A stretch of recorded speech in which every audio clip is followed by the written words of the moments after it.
I am Josh Varner. I am one of the leads for a database platform at Shopify. I have my email address there in case you might be interested in working at Shopify, because of course we're hiring. Everyone's hiring, but I'm obliged to say that. You can follow me on social media, but I almost never post about tech. It's always shit posting about other stuff. So I wanted to start with kind of an uncomfortable subject, which is, and this is an especially weird slide because that is not what the trans flag should look like. But I really love this conference a lot. I've come to Percona Live more than any other conference compared to, SRECon or the others. I really do think this is one of the best conferences out there. But the state of Texas is a really problematic place to be for a lot of our friends and colleagues at the moment, especially over the last year. And so I wanted to just make a statement to say that I really hope that conference organizers, Percona included, really consider the location of future conferences to be more inclusive to all of our colleagues and friends.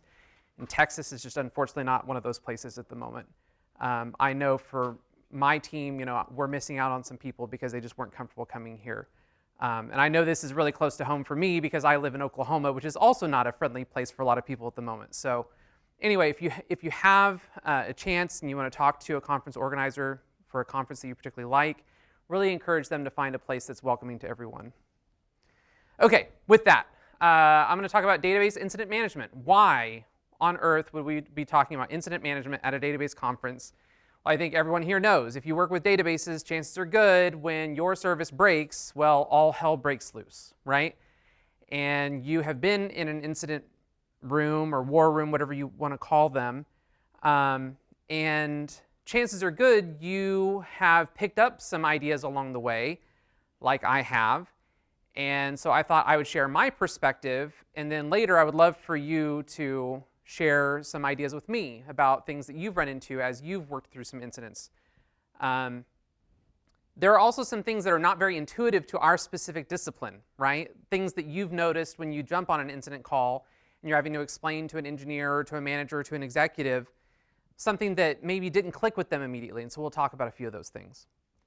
I tried to group the talk today into the sort of 4 main phases of an incident. Obviously, this is overly simplified. I'm not going to talk about necessarily a lot of prevention. Much smarter people are giving tons of talks about that this week. Instead, we're going to talk about some of the things that I've learned about once there is a problem, how do we actually handle it? And we're going to start with alerting. Again, that's a funny looking slide with the colors, but this is my daughter. I always try to include some slides of her because I think it's funny, and also as a parent, I don't think parents take enough pictures of crying children. So, so I want to start with one of the most important things, which is basically how do we decide how to wake ourselves up when something goes wrong, right? And for me, I think that it starts with deciding amongst everyone that you're on call with and your colleagues and your company, deciding on what's the most important thing, right? Which is impact to end users. If it's not impacting end users, why are you waking yourself up at 3 o'clock in the morning? Shout out to Jonah Berquist, who I think was one of the first people who really helped me understand this very well. If you know Jonah, you know that he's no bullshit. And if you talk to him about something, he's going to say, why are you doing that, right? And it's a really great question that we like to ask ourselves at Shopify. At the end of the day, if we're on the bubble about whether something is critical or not, it's probably not critical, right? The idea is that if you wake yourself up constantly, you're just going to fatigue yourself and you're on call and nothing's going to get done. So I think it all kind of starts there on the alerting side of things. Another thing that we've been doing more recently at Shopify is taking advantage of low urgency alerts in PagerDuty. Those are really helpful for us to stay ahead of problems, but aren't necessarily things that need to wake us up in the middle of the night. So we let low urgency alerts notify us in the morning, on Monday morning if it's over the weekend, and then we take care of those things then. So a good example of that might be if backup retention is still good, but maybe we're not pruning backups fast enough, right? That can incur our company some additional costs, but it's not an emergency, right? So that would be an example of a low urgency alert that you might want to take care of. Now, Having said this, one of the things that we've learned is that once we started doing this, a lot of people started ignoring those low urgency alerts. It kind of became a tire fire. So make sure that you're not just throwing things there and forgetting about them, right? In that case, why are you even doing that? Nix those as well. Another thing that I think is a common pattern that I've seen is we start by setting up alerting systems with this very basic idea of we watch for certain metrics on certain hosts. And what that then yields is this notion of, well, some attribute about a system is past where we think it should be. And I think that per host alerts like this often just end up generating a ton of noise. So for me, I like to think about things in more aggregate forms. So instead of looking at a per host alert, maybe you look at per cluster performance. And instead of looking at like the load average on a box or a CPU average, like who cares about what those are? What matters is, say, query latency. So really take a hard look at every alert that's hitting your system and decide whether or not that is actually going to yield an end user impact. Another thing that another effect of this that I've seen, and maybe you all have seen this too, is when you get paged for something and the pages start flooding in, right? Like a really bad incident. Like, let's say you lost an entire zone or a region or something. How many here have had your phone just go off for like an hour straight, right? The only thing that does is make you want to break your phone. It doesn't help with the incident. It doesn't do anything to add to it. At some point, it's just noise. So another thing that I highly recommend is aggregating your alerts. For some high cardinality dimension that you have, take that, aggregate that, right? So instead of alerting by host, alert by shard. If you have a lot of shards, alert by the number of shards affected by something, right? If your alerting tool supports that, get a count of things and alert on that instead. This has dramatically changed the way our alerting has worked, right? We still care about per host performance, but at some point, if there's more than one host that's failing, then that's all we need to know to decide when to wake up and fix something. Another thing is, how many people here use PagerDuty? So a good chunk, right? I didn't even know that PagerDuty had this event intelligence feature. It's an add-on, and I've heard that it's a little bit expensive, but we've been experimenting with it, and it applies machine learning to your alerts to decide whether or not something is related to an already paged event, and it can be something that can dramatically lower the noise that you experience during a really bad outage. So if you haven't played with it before, check it out, see if it's something useful to you. It might be worth the money. Another thing is if you are using an alerting system that allows you to define alert dependencies, I highly recommend making sure that you're taking advantage of that as well. There is absolutely no reason to notify yourself that a host is down and it's not replicating and it's not taking backups and durability settings are bad, of course, because the host is down, right? So if you are letting yourself get alerted multiple times for one fundamental condition, that's worth fixing. Another thing that I think is really important is making sure that you're on the same page with the people that are actually using your databases. Of course, we all know that it's a healthy practice to set good SLAs and SLOs with the people that use your service. But in particular, I find, and I'm sure everyone else here has found at some point, that things like replication lag, they are tricky subjects for people. And in particular, we've noticed at Shopify that conversation has swung in both directions. And what I mean by that is replication lag can never be zero. Right? So we spend a lot of time educating our users that replication lag will always be non-zero. It'll always be greater than zero because physics, right? But what we noticed recently is we had some people then say, well, if replication lag is always going to be above zero, maybe we can just throw as much writing or write traffic to a database as we want and just let it lag, right? And that causes another problem. So it's a tricky subject that you really want to make sure you're on the same page with users about, to say that, yes, we expect some replication lag, but also that's not an ideal state, right? We want it to be as close to zero as possible. My colleague, Jeremy Cole, recently has done some work around that to make sure that people really understand that it's important to try to keep it as close to zero as possible. Another thing that I think is really interesting is when you get the dreaded page of my database is slow, right?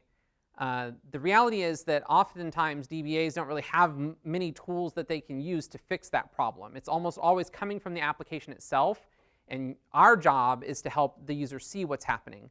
So for me, another thing that's really important is making sure that you have good tooling in place so that they come armed with data before they page you, right? So maybe they already know what query is at fault. Maybe they already understand, what area of the service changed. If they don't, that's a tooling problem, right? If you're waking up over and over again to help someone with these problems, and you're the only ones with the tools to actually find where the problem is coming from, then that's worth some introspection and figuring out if you can democratize those tools. I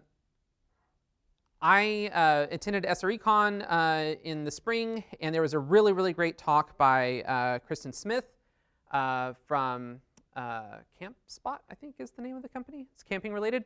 It was a really great talk about this general idea of if you're getting too many alerts that end up turning into almost like light pollution for the sky, right? You're missing the stars themselves at some point. I highly recommend checking out this talk. It has really great advice, and Kristen's also a really great storyteller. So Shopify has a stock photo service, and for the next section, I tried to find a photo that showed like teamwork, which always like generates really fun and cheesy images. This one felt a little too businessy. This one felt a little too, too much work. This one involved too much touching. Here is the perfect image to me of a group of DBAs that have been paged to look at a replication lag issue. So once we have all gotten together, right, we've all gotten paged, we have a group of people to actually work on the problem. But I lied to you. I'm going to take one small step backwards and talk about the process of getting those people together. So first is making sure that you've actually agreed upon a set of on-call expectations with your colleagues. These are not things that should come from management alone, right? This is a combination of things, of priorities that come from the company and your team, your colleagues, your end users, everyone together. And it starts with your team being ready to actually be on call. And one of our colleagues, Jose Albornoz, had this really great idea of, once we looked at all the things that we did every week to make sure that we were ready to go on call, we realized that a lot of that could be automated, right? So he actually wrote a simple script to make sure that the latest documents or documentation was pulled down to your laptop, to make sure that code was updated, to make sure that necessary tools were at the required versions, making sure that your permissions were updated. At Shopify, our permissions expire every, depending on what permission you're seeking, it'll expire every like 24 hours or every 7 days, whatever. And then, of course, lastly, making sure that you've tested all that shit, right? Like you've updated it, you think it works, it doesn't actually work until you actually make an SSH connection to a box and see that you can run commands. Next thing that I think is really important to make sure before you go on call is, and I know this is cheesy, I recognize that, one of my hobbies is flying airplanes, and the aviation world has this mnemonic called "I'm safe." And I think we all know that it's a bad idea to drink while you're on call. I think we all know it's a bad idea to go have like a surgery and be on painkillers and then also carry the pager. Those are obvious ones. But the non-obvious ones are things like stress, emotions, fatigue. If you just had a big fight with your spouse, right? Maybe that's a bad time to answer the pager. Those are things that I think everyone should consider every time they're on call, is if they are being healthy to themselves and making sure that they're actually ready to respond to the issue. And as I said earlier, a lot of this also comes down to deciding on these things with your colleagues, right? Things like how fast should you be able to respond to a page?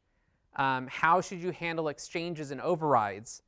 How do you handle a case where you have a long-running incident? Let's say you have an incident that spans 24 hours. These are great things to agree with your colleagues on ahead of time. So like at Shopify, we have a rule that if an incident lasts longer than 6 hours, we're expecting to hand off to someone else. We will go quicker than that if the incident is particularly tricky or exhausting. 6 hours is not the minimum amount of time that you must be in an incident, but rather the maximum. Another great example is attending events together. Sometimes all of the Shopify database folks want to attend an in-person gathering, and a lot of my colleagues are up in Canada, so do they all really want to fly on the same airplane across the country together? Probably not the best idea. But then once you've agreed upon these things, actually document them somewhere. Put them in your docs repo and make sure that everyone's on the same page about those things. Another really important facet of having a healthy on-call is encouraging escalations. So anytime someone escalates a page in our group, there's no question, no judgment about that, right? I don't care if it's because you forgot you were on call, you decided to have a beer with your friends, maybe it's because you had that argument with your spouse, maybe it's because you just don't know how to fix the issue. No matter what it is, you should feel empowered to escalate. If you don't feel that safety within your team, that is something to talk to your team about or talk to your leadership about, because that's a sign of a very unhealthy team and a very unhealthy pager rotation. Another really important one, and this seems really obvious to people, but it happens time and time again where we see colleagues that mess something up and then they feel like they need to be the ones to fix it. And I think that that is a very unhealthy attitude. If I mess something up, one of the very first things I should do is raise my hand and say, hey, I messed something up, I need some help with this. And if you don't feel the safety to raise your hand and do that, that's again something I would definitely want to talk to your colleagues and your management about. And if it's just not possible to fix it, come work at Shopify. Another one that we found tricky was the process of escalating. So sometimes if you use PagerDuty, you've heard this word escalate before. It means a very specific thing in PagerDuty lingo. So a lot of our teammates started thinking, okay, if I have an issue, I'm going to escalate to the next level in the escalation policy. But all that does is it gets you a secondary if you have one, or it starts reaching the page all people because no one's responding to the incident part of the escalation policy, right? But that doesn't really actually communicate what's happening during the incident. So PagerDuty actually has another feature that we had never used before, and my colleagues Rodrigo and Yi Ching highlighted it to us, response plays, which are a feature that allow you to define certain things like an incident bridge, a certain set of people to page, and each of those people are paged individually and asked if they are willing to join the incident, and they can either accept or decline individually. If you escalate in a normal escalation policy, the first person to acknowledge means that no one else gets paged anymore. So this response play feature has been really helpful for us when we have a major incident that needs everyone to come on board and help with. The normal escalation policy route doesn't work for us in that scenario. So if this works for you, I would check it out. Another thing that I've found really interesting over my time at various companies is seeing the ways that people implement pager schedules or on-call schedules. For the longest time, I just assumed everyone had a primary and a secondary and weekly rotations, and that was just kind of the norm. But at Slack, we had 24-hour rotations, so you were never on call for more than 24 hours at a time. It was wonderful. You need a lot of people in the rotation to make that work, but if you have them, consider it. It dramatically improves your work-life balance. Some people didn't like being on call that frequently, though. So at Shopify, we implement a 3.5-day schedule. So every Monday morning, someone goes on call. Thursday afternoon, they go off call, and someone takes over. And then for every, actually, I have this on the next slide. Every other shift, you either do a weekend or a weekday.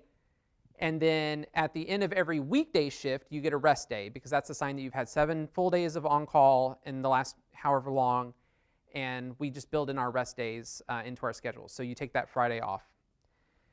Another really important thing about this is that if your company is implementing different schedules, never assume that other teams have the same schedule. A common failure that I see in our area is people hear, well, Jordan was on call on Monday, so of course he must be on call on Wednesday. You should check. So that's enough about the whole alerting and assembling process. Let's actually talk about what happens when it's time to jump in and actually help with the incident. So one of the first things that I want to bring up, again, I'm an aviation geek, I apologize. I know a lot of my colleagues are tired of me talking about flying. There's this really great video, and I apologize, it's in Swiss German, so if you don't speak German, and specifically don't speak Swiss German, you probably don't know what they're saying, but you don't need to know what they're saying to know what's happening. This YouTube video is of a Swiss Airlines flight on a 4-engine airplane where one of the engines starts to overheat and they have to shut it down before it catches fire. And the thing that I want each of you to take from this video is how calm everyone is in that cockpit. They are avoiding an engine fire, right? They are on a very long haul flight, and they have made the decision to shut this engine down and turn back around and go back home. This is displacing hundreds of people and all of their plans, canceling their flights, they're missing their connections, their holidays getting interrupted. A lot of things, there's a lot of pressure on these pilots, not to mention the fact that they don't know if another engine is going to have the same problem. And my favorite part of this whole video is at some point, once they've shut down the engines, the captain says, how about we have a piece of chocolate? Just taking a moment and taking a little piece of candy, relaxing, and then they're going to turn around and land. I think this is how everyone should approach every incident that you face. Take a moment, calm down, find something that centers yourself, maybe have a piece of chocolate if that's your thing, and try to approach things as calmly as possible. So I told you earlier that I was going to talk about things that are counterintuitive to database people during incidents and things that we need to get on the same page with for our users. And I would love to start with priorities during an incident. So as a database person, what would you say is the top priority during an incident where your database has gone down and you're working on getting it back up? What is the very top priority in that process? Anyone want to take a guess? Does anyone want to guess if it is to bring the database back up? Is that priority 1? I'm sorry? Exactly. Both of you are correct. The top priority, at Shopify anyway, and I would argue it should be everywhere, is preventing data corruption. That is our top priority. Data corruption is sneaky. It is pervasive. It can cause all sorts of other problems. And so when we are approaching resolving an incident, that is our absolute top priority, is to make sure that we have not corrupted any data. Is bringing the databases back up priority number 2? No. It is preventing data leaks. We don't want to do anything in our rush to bring the databases back up to cause that data to somehow leave our network or somehow be exposed to people that it's not supposed to be exposed to. We also don't want to do something during an incident where we're like pulling down data onto our laptops to fix something. That is a great way to eventually have that data be leaked. So our top 2 priorities are preventing data corruption, preventing data leaks. And I would say it's not even priority number 3, because that is preventing data loss. And it is different from data corruption. Data loss is a write that never landed anywhere, right? If we can recover those things, then that's what we want to do. And I will tell you that at Shopify, it's not even priority number 4. We have other priorities in our sort of overall incident playbook that I think is really important. Things like prioritizing the health of the overall platform, right? If bringing one system up means that other systems end up failing and merchant or buyer experience goes further south, then that's something we want to avoid. So in my mind, bringing the databases up and back up is closer to like priority 5, maybe. And this is such a counterintuitive thing. I can't tell you how many incidents I've been in where someone has asked me, can't we just bring it back up? And the answer is no. We have some things we need to do first to make sure it's safe. Another important thing when it comes to addressing an incident is remembering that you should not shoulder that burden all by yourself.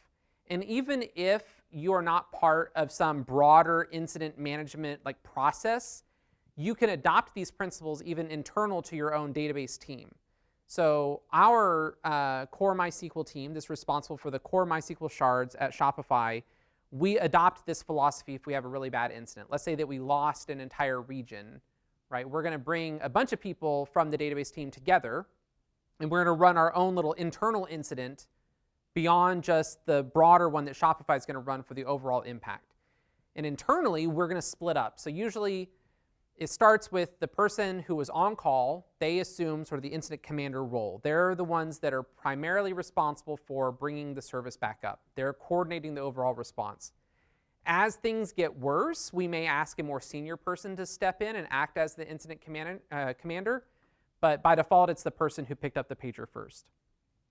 As they ask for help, we usually start with bringing in other people, and I like to think of them as advisors and investigators.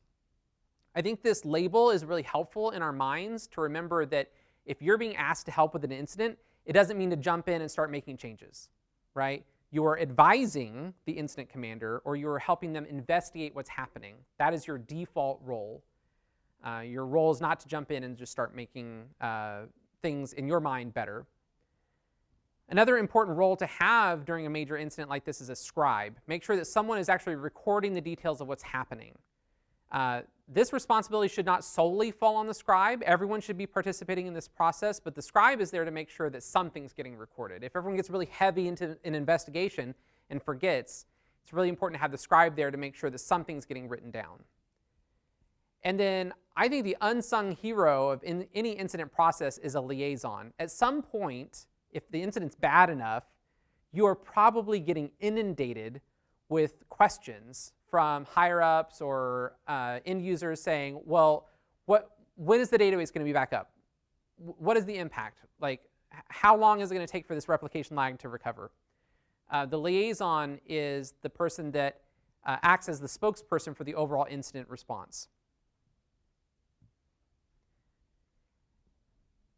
The other important thing when you're dividing up these responsibilities is to make sure you're not stepping on each other's toes. And I think it starts with making sure that the incident commander is clearly the person that is responsible for approving any change to production during an incident.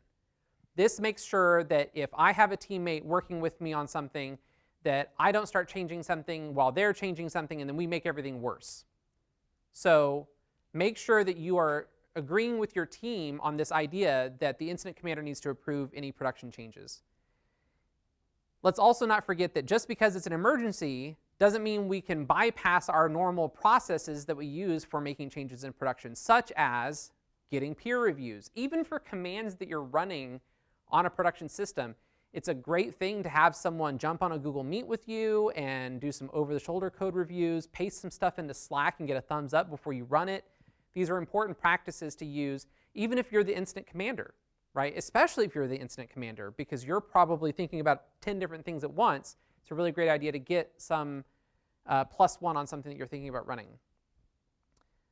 It's everyone's job to record and annotate your work, even if you have a scribe.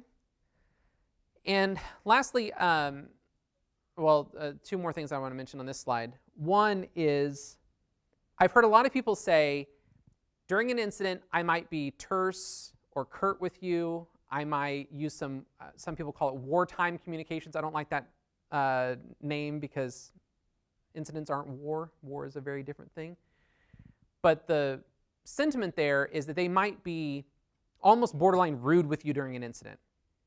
Fuck that. Be nice to your colleagues. I actually flew myself from Tulsa to this conference. I landed at Austin Bergstrom, and it's a big airport, lots of taxiways, and they give me a taxi instruction to go taxi to the FBO. And at some point, I just slowed down really slow, and I was looking at the taxi diagram to make sure I wasn't going the wrong way. And the ground controller reached out to me and said, hey, Cirrus 382 Delta Echo, is everything okay? And I thought, oh shit, am I in trouble? Did I go on the wrong taxiway? Like, what's about to happen? And I said, I'm just slowing down to make sure I know where I'm going and I've got my bearings. His response, I kid you not, verbatim was, you're doing great. Keep going where you're going. just hold short of Kilo because there's a jet landing and they're going to be taking that taxiway. And I love that that was ATC's response. It started with, you're doing great. He could sense I was feeling a little nervous, right? Use that same pattern in incident rooms at work.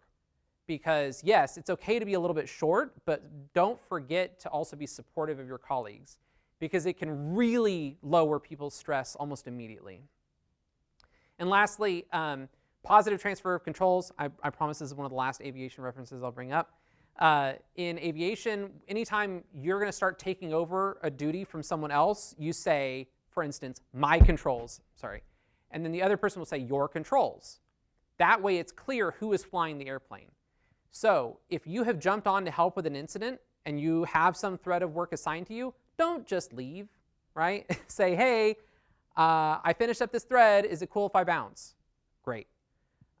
If you think you're the incident commander, right, exert that authority, but when you're ready to hand it off to someone, say, you are now the incident commander. Like, make that explicit in a Slack channel or wherever you're communicating for your incident. Here's a very weird one that I think is really important. Never underestimate the power of a good spreadsheet. I, unfortunately, have been pulled into the world of management for the last few years, so my colleagues made fun of me for this slide, because, of course, every good manager is good at spreadsheets. But I have found so many times during an incident that people try to collect all this information about things that are happening in some kind of text doc, or they write it down on a piece of paper, and they start to get lost about what's happening. Especially when you're dealing with a very large-scale database deployment, you may have many shards or many hosts, many things that you need to fix, many pieces of data that need correcting. Go throw that stuff in a spreadsheet so that everyone is on the same page about what's actually happening. A pattern I've also found really helpful during an incident is taking a moment every so often to get everyone on the same page with some kind of write-up about what's happening. And a pattern that we have followed at both Slack and Shopify is this notion of CAN reports. A CAN report sounds really complicated, but it's really just almost like a paragraph of text broken up into 3 different sections: conditions, actions, and needs. Conditions being what's happening, what's going on. Actions being what are we doing about it. And needs being what's outstanding. What do we not know yet? What still needs to be assigned to someone? An example of a CAN report might be something like this, where we say the CAN report for 1500 Zulu is this. The next one will be at 1530 Zulu. The conditions currently are that we have replication lag that's high on shard 321 due to a high write volume. Those high writes are coming from a recent deploy, and lag is causing degraded service for these applications. Those are the conditions that we're currently aware of. In the actions, we know that Alice is working on reverting to deploy number 123. Not really anything else to do right now. But unstaffed things that we still need to figure out, are an estimate of the number of users that are impacted, and we need to publish a status update once we know that. This is a really great way of tracking the things that we know that are happening, but also the things that we know we still need to do. And if you're posting these at some regular interval, so every 15 minutes, every 30 minutes, other people can get caught up on what's happening in the incident. If you use Slack, sometimes people like to pin those to the channel so you can find the most recent one very quickly. So just an idea. Another thing that I think is really interesting is, we talked about this a little bit before, but during an incident, I think it's really important to make sure that people understand what's actually happening with replication lag. So many people that don't deal with databases regularly don't understand. For instance, we fixed the high write volume issue. Why isn't replication lag going down yet? Right? So they're looking specifically at SQL thread lag, and they're seeing, okay, the graph is still going up. Did we actually fix the problem? Take the time to explain that stuff to your users, maybe even ahead of time, so that they understand that it probably does not behave like they think it's going to. And that'll help explain why we're all standing around like this.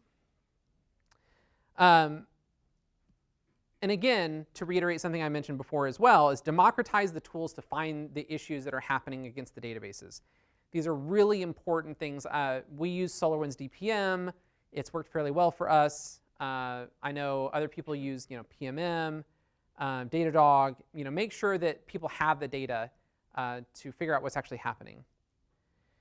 Another thing is we're probably not the right team to address a replication lag issue, right? That is ultimately coming from an application. So for most databases at Shopify, we don't actually get alerted directly for that. Those alerts go to the actual service owners themselves because they're the ones that are writing the high volume data that's causing that issue. So take a look at every one of the metrics that you're using for the health of your databases and decide, could those alerts go straight to the teams that are ultimately responsible for those things? And then you're there as an escalation point for when they can't figure out why. Another one that I think is really important, and especially if you work at a company of a certain scale, is try to find a way to build a relationship with the actual geeks at the cloud providers that you use. So I have a lot of respect for the account managers and things that we work with. They're great, but they also have very limited insight into what's actually happening. So some of the most fruitful relationships that we have with our cloud providers are the actual SREs themselves. So as we get to know them during incidents, like I like to kind of try to remember their email addresses, and if they're on our shared Slack, I try to like remember who the key people were so I can reach out to them directly and say, hey, I know what the official word is. What's actually happening, right? I think that's a really helpful thing to do. Another thing that is very counterintuitive to people is when there is a data issue, the database team is not going to fix that data issue for you. Not on my team anyway. I feel very strongly about this, that if you have written some code change that has deleted some data or modified some data incorrectly, we will help you get that data back. But the actual process of updating the databases, we're not involved in. We'll provide you advice, but ultimately, when data goes back into the databases, that should be going through peer-reviewed code because it is likely a bug caused the problem, and I don't want my one-off insert statement to be the cause of another problem. We don't make exceptions for this in any case. We want data fixes to go through the normal peer review process as much as possible. Even during an incident. So if an incident is caused by a row in the database, and we need to delete this row. I have confidence that our engineers can write a PR very quickly. Yeah, especially then. Right, and the reason is because we have no idea on our side if an insert also needs to be followed by an event being published to Kafka. We don't know what it means for the cache, right? Like, so for us to bypass all of those systems and make a manual update, we don't know the implications of that. And we could make a bad situation a lot worse by going in and mucking with the database directly. So we'll do bin log analysis. We'll help pull data out of bin logs, but we'll throw it into a table somewhere on a throwaway database and say, good luck. Another rule is we don't pass around CSV files, right? If we need to pull data out of a database, I'm not putting that data on my laptop, right? That's staying in our production environment. It's not leaving our production environment. So that's another really great reason why we try to have that data go back through the actual application. Okay, so after an incident, I'm going to try to be quick. How do we learn from the things that happen? So one thing that we do is we make sure that every on-call shift that we write, just a very, very simple on-call report. So as things are happening, we're annotating those things in our on-call report. We use a GitHub issue for this. It works really well for us. We can go back and find what's happened. Some people like to post them in a dedicated Slack channel. These are just quick notes about what's happened. They don't have to be elaborate. Some people like posting a lot of details in these. I'm really bad at that, I'll admit. But the fact that something is there means it's much, much easier to jog your memory later about what actually happened. Postmortems, obviously, we've all heard this a million times, they should be blameless, right? But the reality is that actually requires you to have trust between the people that are actually in that postmortem with you. And if you don't feel that trust, go have a frank conversation with them and make sure that you are building that trust with them so that you can talk frankly about what actually happened.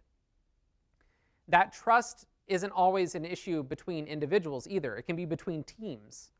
So if you're sensing a lack of trust between two different teams, get those folks together. I think that remediation items are obviously very important, but one thing that we fight all the time is making sure that we're prioritizing the things that we can reasonably accomplish quickly. If it's a whole project to change something, then obviously this is data that we should use to inform that project. But at some point, we have to have some kind of cutoff to say, what are the quick things that we can do to help make sure that this is not a problem again in the future? And then the rest is like data for investment in the future. So I find a lot of times in a postmortem, someone will say, well, we should go work on this big project. Great, but that's not a postmortem action item or remediation item.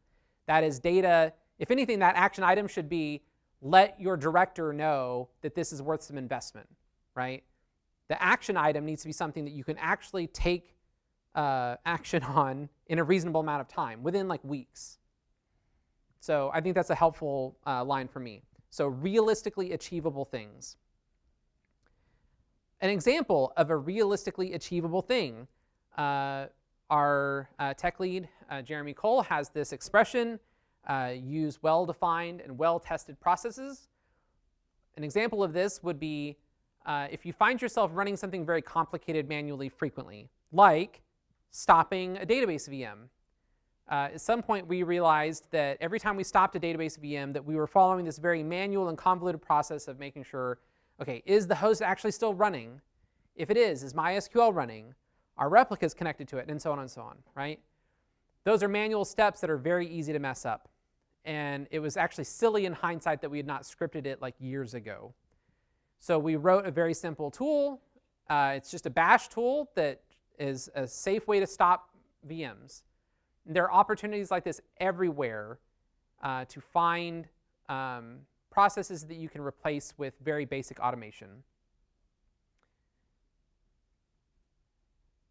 Another really great example of database-related things that I think we forget about sometimes is we have backups, right? I think everyone here should have backups. Hopefully you have backups. But if your backups aren't tested, like if you don't actually test the restores of those backups are hopes and dreams and nothing more. So at Shopify, we take backups every 15 minutes and we test every backup. We restore every single one of them on an instance. It just comes up, make sure it can replicate, make sure everything looks good, tears back down, we're good. I think that's a very healthy process. And if you're not testing your backups regularly, go do that now. I'm not talking about quarterly. I'm talking daily. Another way that we use all of our backups is every time we create a new replica, we take a previous snapshot, the most recent snapshot if we can, and we use that to seed the new host. And our goal is to make sure that our hosts are constantly getting recycled. So ideally, we have no database VM in our fleet that's older than 3 to 6 months. And even then, that's like old. So if we're constantly replacing hosts, that's also another way that we're testing our backups constantly. The same goes with failovers. If you are cycling your fleet often enough, then you're testing your failovers, you're making them smooth, you're reducing the friction points there, and I think that is a really great way to make sure that you're avoiding a lot of incidents. Lastly, I want to tell you all about a quote. We had a really, really bad incident, a bad 8-hour-long outage at SurveyMonkey when I worked there. And it was brutal. And come to find out, it was related to one of our SQL Server instances. It had recently been upgraded. There was a very hard to diagnose problem. It looked like the database was healthy. We could not figure out what was wrong with it. It took us 8 hours to figure out what was wrong. And I was the incident commander, and I was also overseeing all of database infrastructure there. So after it's over, I'm almost in tears, stressed out about this incident, right? It was so impactful. Our CEO came by to get updates on things. It was obvious, this was getting out into the press. And afterwards, our CTO came and found me, and I thought she was going to be like, well, Josh, here's the exit, But instead, she walked up and she gave me a hug, and she said, never waste a good incident. And I thought that this was super, super sage advice, right? That every incident is an opportunity to do something about it. And for her, it was her subtle way of saying, I've got your back. I'm going to get you resources to make sure that anything that you need as a result of this incident, you're going to get. And every incident at your own company should be treated the same way.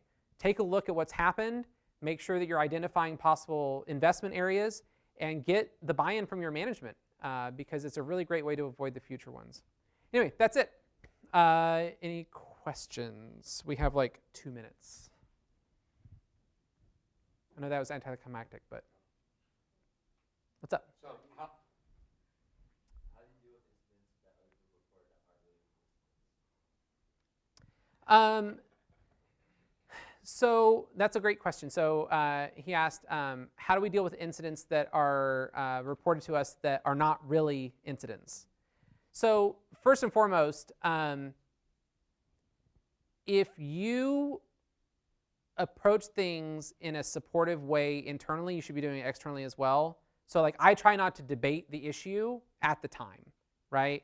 So if someone pages me and says, hey, this is a problem, I try not to argue whether or not it's a problem at the outset. I'm just going to say, okay, well, let me see if I can help you, right?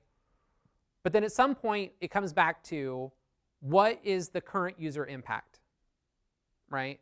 And if we can't articulate what the current user impact is, we'll talk about it tomorrow morning. That's ultimately what it comes down to. So that's how I approach it. If it's not really an incident, then what does that really mean, right? And what it really means is there's no user impact. And if there's no user impact, then let's talk about it during our normal work hours. Why is it important for you? Right? The person that pays you, why is this important for you right now? Right, and sometimes their priority is, you know, they want to stay ahead of something, or who knows what the reason that it's important to them, but how we get aligned about our priorities is basing it on something that we can both agree on, which is user impact. Or my whole team in Dublin cannot work right now. Oh, now, yes, I understand why it's important. That's an example of user impact, right? Like sometimes your user is internal people, right? Databases aren't just for, you know, at Shopify, they're not just for the people buying products, right? It's not just for the merchants. It can be the employees themselves. That's a good point. You had a question? I was going to say, how important do you think the developer DBA DBRE relationship is? Loaded question, right? And then second to that, how do you achieve a good working relationship between those two groups, especially when it comes to incident management? So to me, the key to building a relationship between developers and DBAs and DREs and so on is to not treat them as different groups, right? We're all working on the same thing. So I think a lot of database people like kind of holding their, you know, baby really close, you know? And the reality is like that just causes burnout and all sorts of unhealthy things to happen. So for me, it's like, how can I find a way to help those developers feel like they're part of the database team, right? How can we make everyone a little bit more like a DBA? And I think that, you know, back in the day when Vivid Cortex first came out, that was one of the very first, you know, big name tools to, you know, help with the MySQL community with that problem, helping the developers actually see the impact of their queries. So tools like that to democratize that, I think, are really important. The other is just being supportive during an incident, right? Not showing up and being like, well, it's not the database's fault. Like I joke, even in my slides, right? I have the picture of everyone looking up at the sun going, yep, what do I do, right? The reality is like, I'm going to be nicer than that, right? I'm going to be supportive. I'm going to try to help. But yeah, I think it's just breaking down walls. What's up? Any advice on how to avoid overreacting? You talked about using opportunity. Any advice on how to avoid overreacting with that opportunity? You mean after an incident? Yeah. So like this got full and you ran off my stable and now they want to run it night. So, oh, that's a good question. I don't know.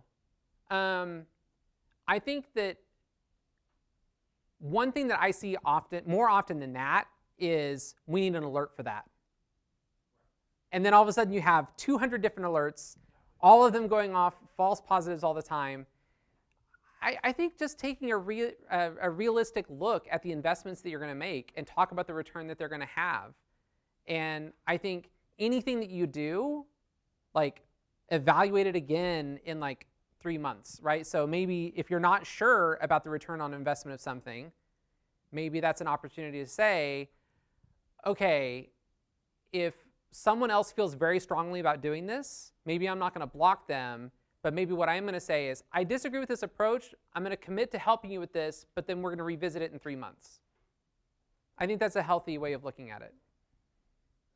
Another way of overreacting would be a deadlock cause an incident or lock cause an incident. That's disabled deadlock. Which for DBAs makes no sense, but like that could be the example of an overreaction or a reaction of somebody that's understanding databases. And again, I think that if you've built a high trust environment, it's one where you can say, hey, I disagree very strongly with disabling this feature. Like, I think it's important. And if you don't have that high trust, then maybe it starts with, like, I don't know, going and grabbing a beer with the person that's giving you all that grief. In a remote world, A virtual beer, yeah. Okay, I think we're over time, but if you all have any other like suggestions or thoughts, things, experiences from your time running incidents, come find me. I'd love to talk to them or talk to you about them. Thanks.